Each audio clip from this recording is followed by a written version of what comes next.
새 학기가 시작되면 꼭 배가 아프다고 이야기하는 아이가 있습니다. 학교에 가는 두려움이 신체화된 경우입니다. 몸으로 나타난 거죠. 두려움이. 실제로 지금 학교에서는 학교 폭력 문제뿐만 아니라 새로운 아이들과 적응할 것이 두렵고 괴로운 아이들이 현장에서 보면 아주 많습니다. 중학교, 새로운 중학교에 가거나 또 고등학교에 막 입학한 아이들일수록 더욱 심각하고요. 또 새로운 학기가 시작되면 또 왕따의 경험을 이미 가지고 있거나 그런 두려움을 가진 아이들은 부모의 도움이나 아니 전문가의 도움이 절실합니다. 하지만 부모에게 마음을 열지 않는 아이들이 많습니다.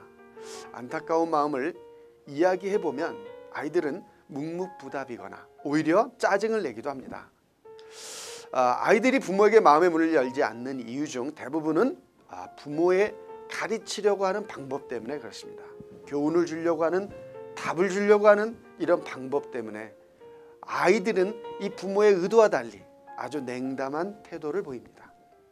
다양한 어려움이 있는 자녀들을 대화로 도울 수 있는 대화법을, 제가 실제로 썼던 대화법을 가지고 한번 알아보겠습니다.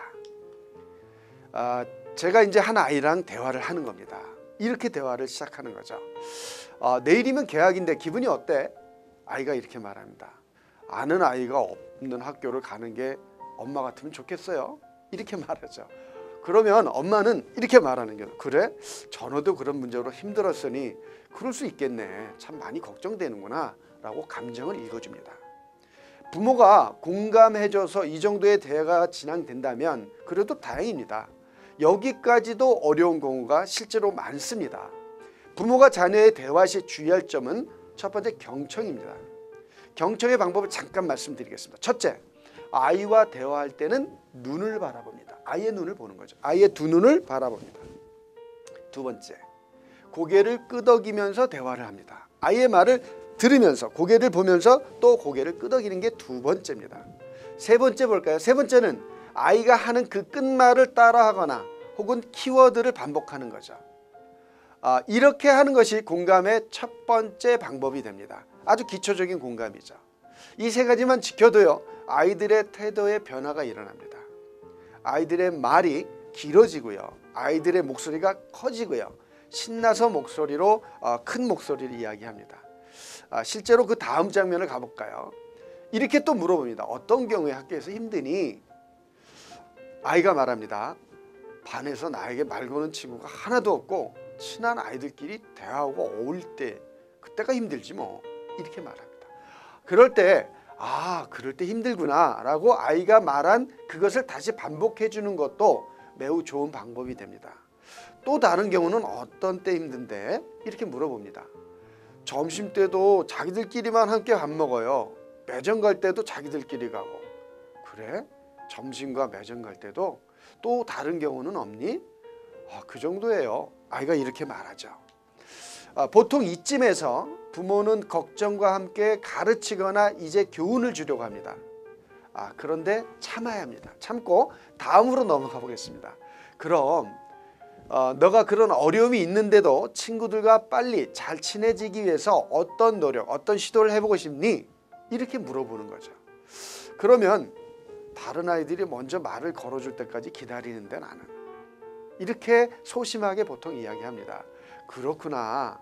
이번엔 너가 먼저 말을 걸어본다면 어떻게 될까?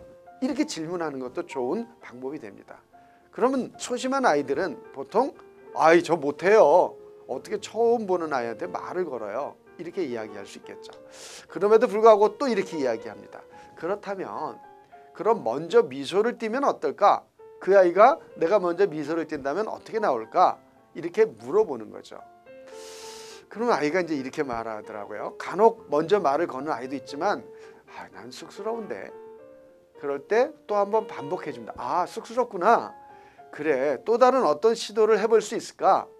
그럼 엄마가 아이디어를 하나 낼 테니 그 다음에 너도 아이디어를 내는 식으로 한번 우리 방법을 함께 찾아보자. 이것을 핑퐁 게임이라고 합니다. 하나 내가 아이디어를 내고 또 아이가 아이디어를 내도록 돕는 방법이 되겠습니다. 이렇게 아이가 아이디어가 부족할 때는 아이가 스스로 생각하고 사고하기 위해서 3분쯤 또 침묵을 지켜주는 것도 이것이 금이 됩니다. 왜 침묵이 도움이 되냐고요? 아이가 잠시 생각할 시간을 정말 주는 거죠. 그리고 정말 끝까지 생각을 못할 것 같으면 적어도 3분쯤 침묵 코칭을 하신 다음에 잠시 뒤에 엄마가 아이디어를 하나 더 던져줄 수도 있습니다. 아이가 생각나도록 돕는 거죠. 그래도 생각을 못한다고요? 그렇다면 2개, 3개, 4개 얼마든지 아이디어를 주고 이제 너도 한번 생각해보라고 제안하는 것도 하나의 방법이 됩니다. 정말 아이가 그 정도도 안 된다면 3개, 4개, 5개를 낸 아이디어 중에서 어떤 걸 선택하겠니? 라고 물어보는 것도 방법이 됩니다. 자, 엄마라면 먼저 웃고 그 다음에 가볍게 목례 정도로 인사를 해볼 텐데 넌 어떨 것 같아? 이렇게 물어보는 거죠. 글쎄요, 난 어떻게 해야 될지 모르겠어요. 이 정도 나온다면 굉장히 상처가 많이 있는 아이죠. 따돌림에 대한. 그래도 아이가 먼저 말을 걸어오지 않는다면 내가 먼저 날씨로 화제를 말을 걸어보지 뭐, 이렇게 이야기가 나온다면 이제 풀린 겁니다. 그죠? 날씨가 춥다 그지? 아니면 날씨가 좋다 그지? 라고 이야기하는 거죠. 글쎄요, 난 어디 사는지 물어볼게요. 아이가 만약에 또 이렇게 나온다 해도 문제는 이제 해결에 가까워졌습니다. 와, 이렇게 만약에 아이가 용기를 내서 한마디 한다면 굉장히 좋은 질문이라고 칭찬해 주셔야 됩니다. 그럼 친구가 어디에 산다고 하면 나도 어디에 산다고 이야기할 수 있고, 그 다음에 난 어느 학교 졸업했다고 이야기하고 아이에게 어느 학교 졸업했는지 물어볼 수도 있겠네. 이렇게 마무리를 했던 기억이 납니다. 이쯤 되면 아이도 약간의 자신감을 되찾을 수 있습니다. 그죠? 아이들은 자신이 봉착한 문제에 관련해서 현실에 대한 성찰이 부족합니다. 그런 현실에 대한 대안들을 찾아보고 멈추고 생각하기, Stop and Thinking 훈련이 필요합니다. 어른들도요, 예를 들어 부부싸움을 할 때 남편이 아내가 먼저 말을 걸 때 스탑하지 않고 바로 나가는 말들은요, 대부분 상처를 주는 말들입니다. 우리는 스탑하셔야 돼요. 스탑할 수 없는 사람은 성장할 수 없습니다. 이런 과정을 갖춘 대화의 틀에서 부모가 아이들을 자각으로 이끄는 질문이 가능합니다. 아이들이 스스로 성찰하고요, 자각해서 행동하게 만드는 것, 그것이 부모의 몫입니다. 오래전 소크라테스가 즐겨 사용한 방법이지요. 코칭의 대표적인 대화법의 하나를 소개합니다. 아이들의 다양한 문제를 발견하고 자각해서 스스로 문제를 풀어가도록 돕는 지혜의 도구입니다. 첫 번째는요, 목표입니다. 목표를 영어로 말하면 골이 되겠죠. 골. 해결하고 싶은 문제는 뭐니? 철수야, 오늘 어떤 이야기 하고 싶니? 이런 이야기가 되겠죠. 두 번째는요, 현실입니다. 여기서 현실은 영어로 리얼리티죠. 그런데 힘든 현실이에요. 공부를 잘해보고 싶어요.